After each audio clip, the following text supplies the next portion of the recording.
Story of the IRA, 1919-1921, Chapter 1. The spark of freedom in the mist-shrouded valleys of Tipperary, where emerald fields stretched toward the horizon and the winds whispered ancient tales of rebellion. A new chapter in Ireland's saga began. The Irish Republican Army, the IRA, rose from the embers of past struggles, a band of resolute men and women bound by a burning desire for independence.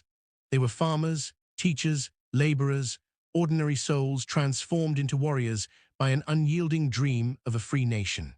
In Dublin, the leaders of Sinn Féin, the party that had captured the heart of the people with promises of change, gathered in a grand building adorned with portraits of fallen heroes. There, in defiance of British rule, they proclaimed the Irish Republic. Dáil Éireann, the Parliament of a free Ireland, was born in the shadows of imperial power. But the British, with their vast army and police force, saw this not as a legitimate act, but as treason. The air grew thick with tension, heavy as the fog over the River Liffey. Dan Breen, a young man with fire in his eyes, led a small group of volunteers in one of the first acts that ignited the powder keg. Hidden behind stone walls along a winding road in Soloheadbeg, their hearts pounded with anticipation and fear. They awaited a transport carrying explosives, guarded by constables of the Royal Irish Constabulary. As the cart rumbled closer, the clatter of horses' hooves echoing through the stillness, the silence shattered in a storm of gunfire. The air filled with the acrid scent of gunpowder, and the constables fell, their uniforms stained with earth and blood. The volunteers seized the explosives and vanished into the hills, their hearts racing with a mix of triumph and dread. This was no mere robbery, it was a declaration of war. Word of the ambush spread like wildfire across the island. In villages and towns, people whispered of the deed, their eyes wide with hope and fear. The British responded with fury, dispatching patrols to hunt the perpetrators. But the IRA volunteers were phantoms in the landscape, sheltered by sympathetic families moving like the wind. Michael Collins, the charismatic leader with a razor-sharp mind for strategy, began weaving a web of spies and informants. He cycled through Dublin's streets, dressed in plain clothes, always one step ahead of his enemies. His eyes, cold and calculating, saw opportunities where others saw obstacles. In Cork and Limerick, resistance grew. Volunteers trained in secret, learning to handle weapons smuggled from abroad or stolen from British stores. They practiced ambushes, vanishing into the night after each strike. The tension mounted day by day, every meeting charged with hushed plans for future actions. One moonlit night in a small village near Fermy, a group gathered under the stars. They plotted a raid on a British barracks, their hearts pounding in rhythm with the night's sounds. When they stormed the building, they seized weapons and ammunition, leaving it ablaze behind them. The cries of startled soldiers echoed in the dark, but the volunteers were gone before reinforcements could arrive. The British, frustrated by these guerrilla tactics, bolstered their forces. They recruited veterans of the Great War, men hardened by trenches and artillery, and sent them to Ireland. Known as the Black and Tans for their mismatched uniforms of black and khaki, they arrived by train and ship, their faces stern and eyes filled with suspicion. They patrolled the streets with rifles in hand, searching for signs of rebellion, but their presence only fanned the flames.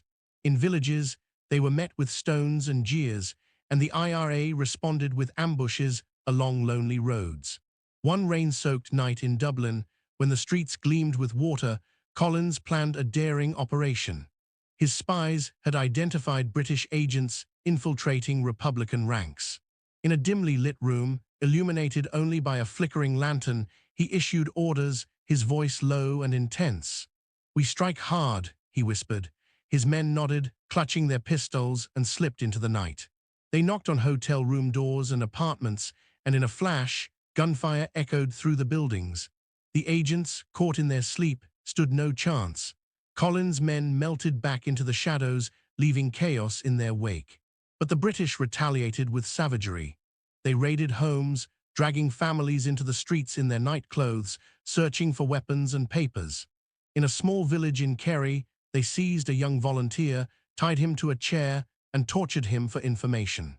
His screams pierced the night, but he held his silence, his loyalty stronger than the pain.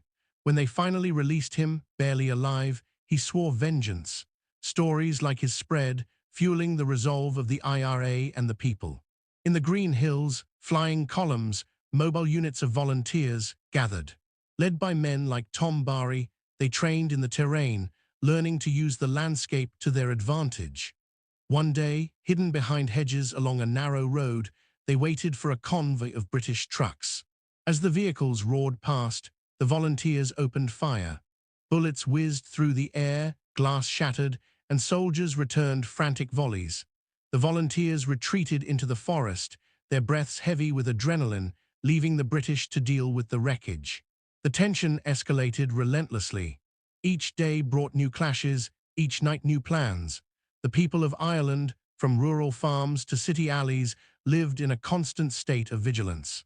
Women smuggled messages in their skirts, children served as lookouts. The IRA became a symbol of hope, a force challenging the empire. But danger lurked everywhere. A wrong glance, a whispered word could lead to arrest or worse. As the months passed, the conflict intensified. In cities like Belfast, sectarian tensions erupted, with loyalists and Republicans clashing violently. Factories burned, homes were destroyed. The IRA struck back, attacking police stations and blowing up bridges to hinder British movements. One night in a coastal town, a group gathered to sabotage a railway line. They worked in the dark, rain lashing their faces as a train approached. The explosion lit up the night, and the wreckage blocked the tracks, delaying enemy reinforcements. Michael Collins, ever in motion, met his men in secret hideouts. His voice, charged with passion, inspired them. "We fight not just for ourselves," he said, "but for generations to come." His plans were brilliant, his network unmatched. Yet the British hunted him relentlessly, offering rewards for his capture. He lived on borrowed time, always alert, always ready to flee. In the final months of this opening phase, the British imposed martial law, restricting movement and enforcing curfews. But the IRA adapted, using bicycles and horses to move swiftly. An ambush in a valley near Macroom became legendary. The volunteers, concealed in bushes, surprised a patrol and forced them to retreat. The victory filled them with new energy, proof they could stand against a mightier foe. The spark of freedom had been lit, and it would burn brighter still. But the road ahead was fraught with peril, sacrifice, and unending struggle. Ireland's people, united in their quest, knew freedom would not come easily, but they were ready to pay the price. Chapter 2, Shadows of Defiance. The Irish air grew heavier with each passing day, thick with the scent of rebellion and the bitter tang of fear. Across the rolling hills and bustling streets, the IRA's campaign gained momentum, a relentless tide eroding the foundations of British control. The volunteers, emboldened by early successes, moved like specters through the countryside, their resolve hardened by the stories of brutality that echoed from every corner of the island. The British, determined to crush this uprising, tightened their grip, but the more they squeezed, the fiercer the resistance burned. In the heart of Cork, a city pulsing with defiance, the IRA's flying columns grew bolder. Tom Barry, a lean figure with a mind as sharp as a blade, led his men through dense forests and along rugged paths. They trained under the cover of night, their breath visible in the chilly air, learning to strike and vanish before the enemy could respond. One foggy morning, they gathered in a secluded glen, their faces smeared with mud to blend with the earth. Barry's voice was low but commanding as he outlined their next target, a British patrol notorious for terrorizing local villages. The men nodded, gripping their rifles, their eyes reflecting both fear and determination. As dawn broke, the volunteers took their positions along a narrow road flanked by thick hedges. The patrol, a mix of black and tans and regular soldiers, marched with arrogant confidence, their boots crunching against the gravel. The silence was shattered by a deafening volley of gunfire. Bullets tore through the morning mist, catching the patrol off guard. Men fell, their shouts drowned by the chaos. The volunteers, disciplined and swift, retreated into the undergrowth, leaving the survivors scrambling for cover. The road, now stained with blood, stood as a testament to the IRA's growing audacity. In Dublin, Michael Collins wove his intricate web of intelligence. His network of spies, shopkeepers, barmaids, even children, fed him information from every corner of the city. He met his operatives in crowded pubs or shadowy alleys, his cap pulled low to conceal his face. One evening, in a back room thick with cigarette smoke, he received a tip about a high-ranking British officer staying at a grand hotel. The man was a key figure in coordinating raids against Republican safehouses. Collins' eyes gleamed with opportunity. "We take him out," he said, his voice steady but laced with urgency. His men, a tight-knit group known as the Squad, prepared for the mission. Under the cover of a moonless night, the Squad moved through Dublin's rain-slicked streets. They slipped into the hotel, their footsteps muffled by the plush carpets. The officer, unaware of the danger, sat at a desk, penning reports by lamplight. A single shot rang out, precise and final. The Squad vanished as quickly as they had come, leaving the British to wake to yet another blow against their authority. But each strike came at a cost. The British retaliated with sweeping raids, tearing through homes and dragging suspected Republicans into the streets. Families huddled in fear as black and tans stormed through, smashing furniture and barking threats. In rural Kerry, the war took on a grimmer tone. A young volunteer, barely out of his teens, was captured during a botched ambush. The British, desperate for information, subjected him to relentless interrogation in a damp cell. His defiance held firm, even as pain clouded his vision. Word of his capture spread, and the local IRA unit vowed to free him. Under the cover of a stormy night, they attacked the small barracks where he was held. The clash was fierce, with gunfire illuminating the darkness like lightning. The volunteers breached the walls, dragging their comrade to safety, but not without losses. One of their own fell, his sacrifice a stark reminder of the war's toll. The British escalated their tactics, deploying armored cars and reinforcing garrisons. In towns across the south, they imposed strict curfews, turning streets into silent battlegrounds. Yet the IRA adapted, using the terrain to their advantage. In a daring operation near Limerick, a group of volunteers sabotaged a railway bridge used to transport British supplies. They worked in the dark, planting explosives with trembling hands, knowing discovery meant death. When the bridge collapsed in a fiery explosion, the volunteers melted into the night, their hearts pounding with the thrill of success. The conflict wasn't confined to the countryside. In Belfast, sectarian violence flared, pitting Catholic nationalists against Protestant loyalists. Streets became war zones, with families caught in the crossfire. The IRA targeted police stations, their attacks swift and precise, but the reprisals were merciless. One night, a loyalist mob, egged on by British auxiliaries, set fire to a Catholic neighborhood. The flames lit up the sky, and screams filled the air as residents fled. The IRA responded with a series of retaliatory strikes, their anger fueled by the devastation. Women played a vital role in the struggle, their courage as fierce as any man's. In Dublin, members of Cumann na Mban smuggled weapons and messages, their faces calm even as their hearts raced. One woman, disguised as a market vendor, slipped through British checkpoints, a revolver hidden beneath her basket of vegetables. Her information saved a flying column from a trap, earning her quiet respect among the volunteers. These women, often overlooked by the enemy, were the backbone of the resistance, their bravery woven into the fabric of the fight. As the months wore on, the IRA's campaign grew more sophisticated. They targeted infrastructure, telegraph lines, roads, and police barracks, disrupting British control. In a small town in Clare, volunteers ambushed a convoy carrying payroll for British troops. The attack was swift, the volunteers disappearing with the funds before reinforcements could arrive. The money funded more weapons, more operations, each success building momentum, yet the cost of defiance was steep. Every ambush, every raid brought reprisals. Villages were burned, men executed in the streets. The British aimed to break the people's spirit, but their cruelty only deepened the resolve. In secret meetings, volunteers swore oaths of loyalty, their voices steady despite the growing danger. Collins, ever the mastermind, urged them to stay sharp, to strike where the enemy least expected.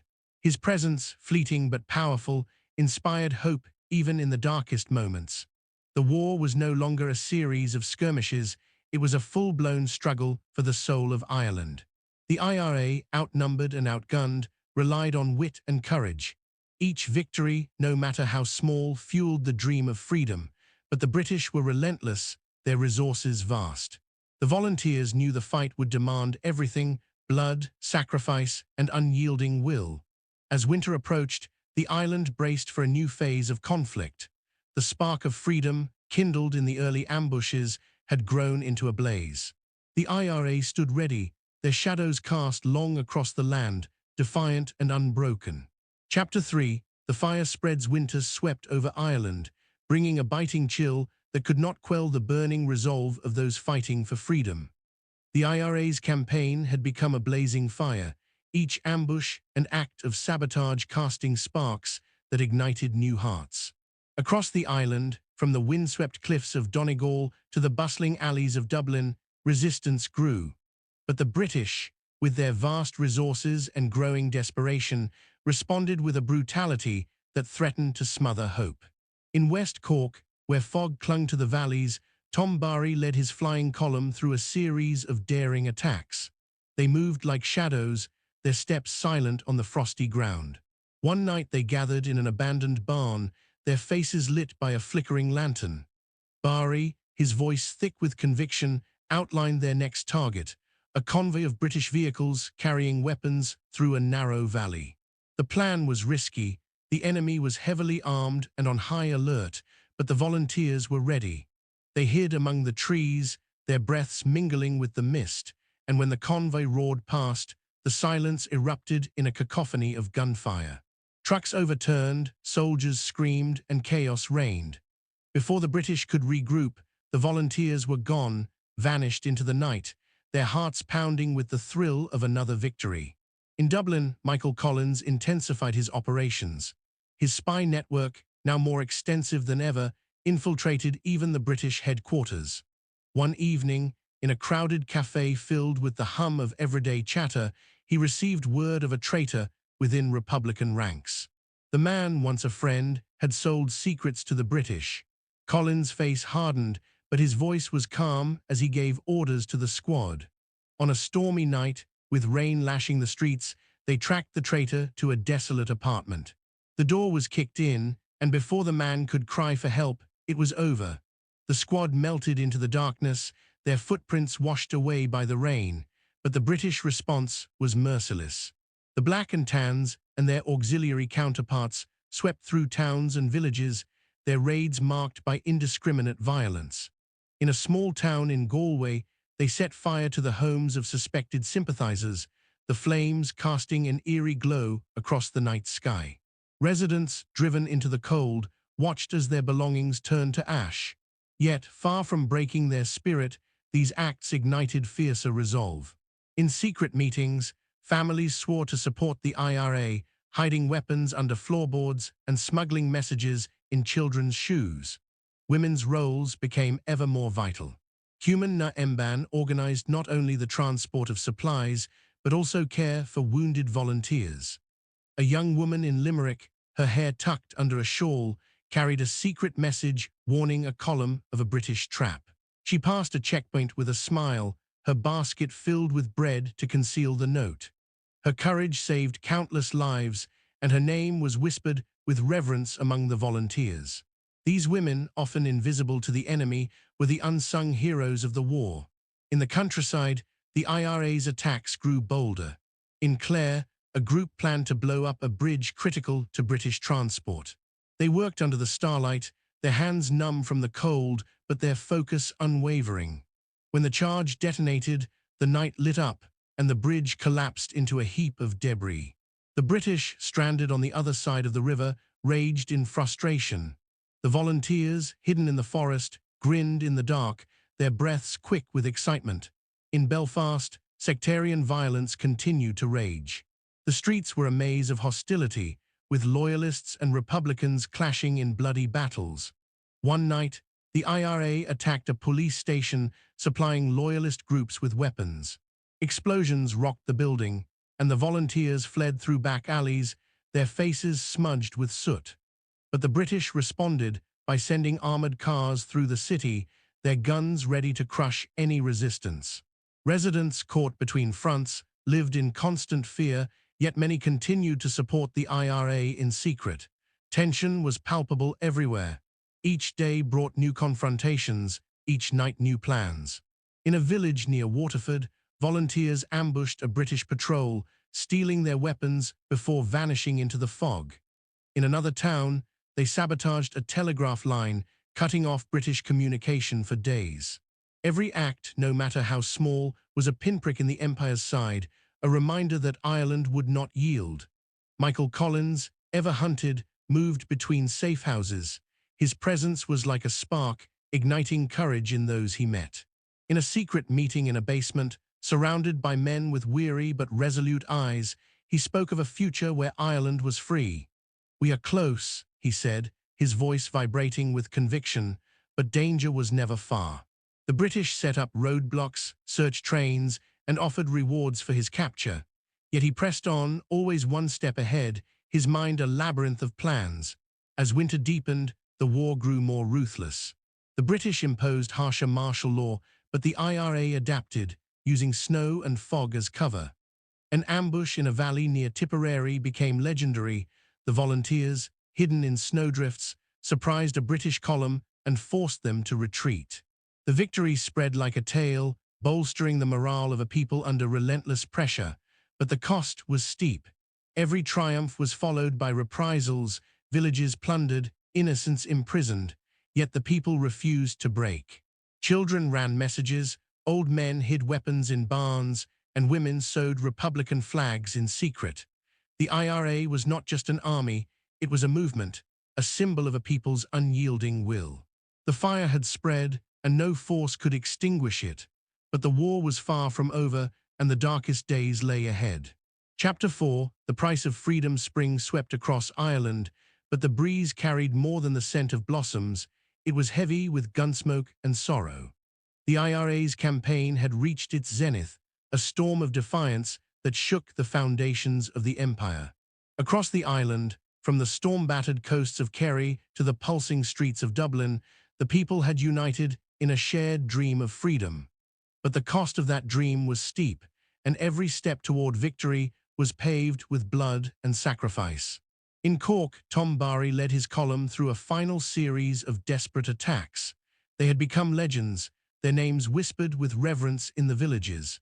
One early morning, as fog lay like a blanket over the fields, they planned an ambush against a British garrison near Crossbarry. The volunteers hid in ditches, their rifles cold against their hands, their hearts pounding in rhythm with the silence of the land.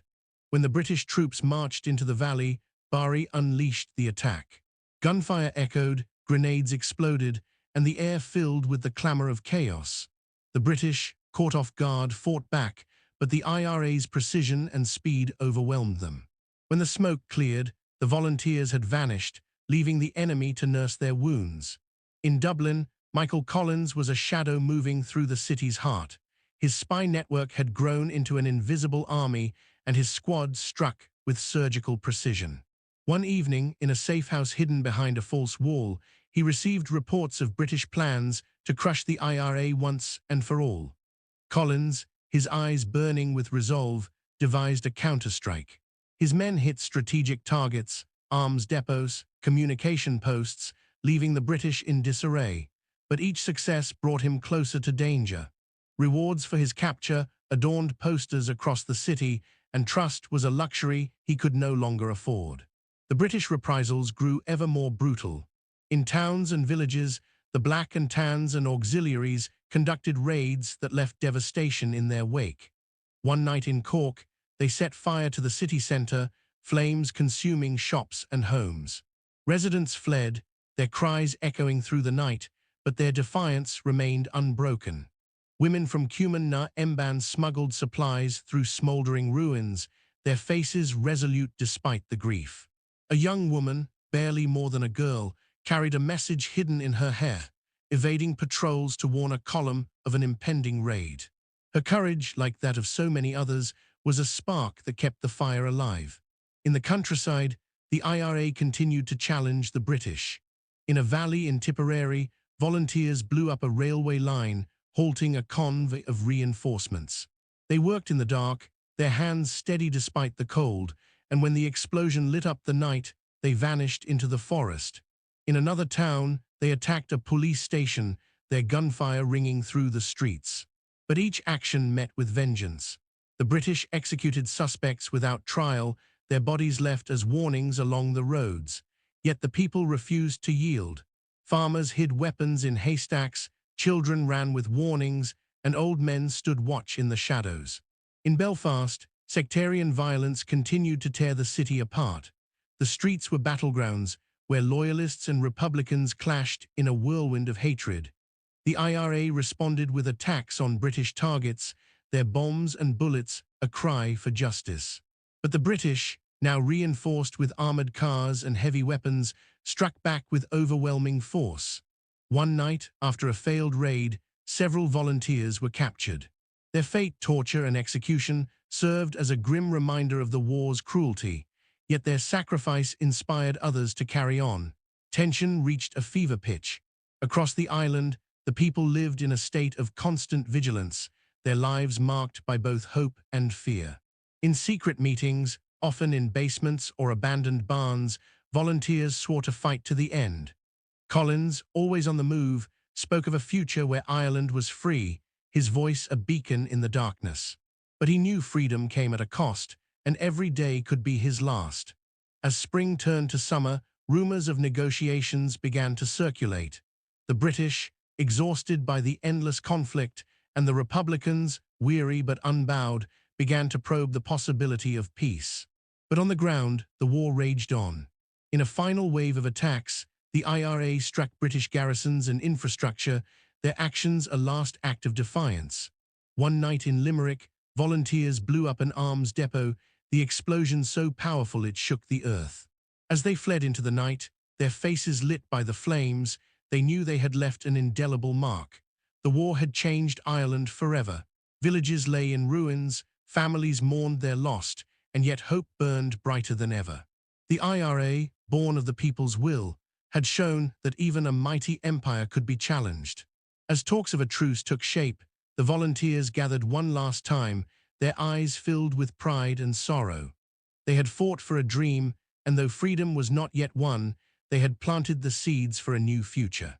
Collins stood before his men, his figure weary but unyielding. "We have paid a heavy price," he said, his voice steady, "but we have shown the world what Ireland is capable of." His words echoed in their hearts, a reminder that their struggle was not in vain. As they parted, ready to face whatever came next, they knew their legacy would endure. The price of freedom had been paid in blood, courage, and unbreakable will.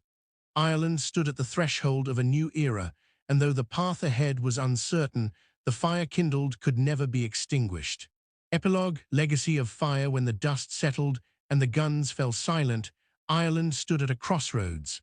The war had left scars in the ruins of villages, in the grief of families, in the memory of those who had fallen. The IRA's struggle had shaken an empire, proving that a people united in defiance could challenge even the mightiest foe. But freedom, so fiercely desired, was not complete. Negotiations had brought a fragile truce, but the dream of a united republic lived on, burning in hearts across the island.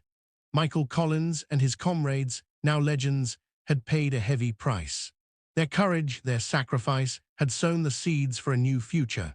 In villages, songs were sung of their deeds, and in cities, their stories were whispered.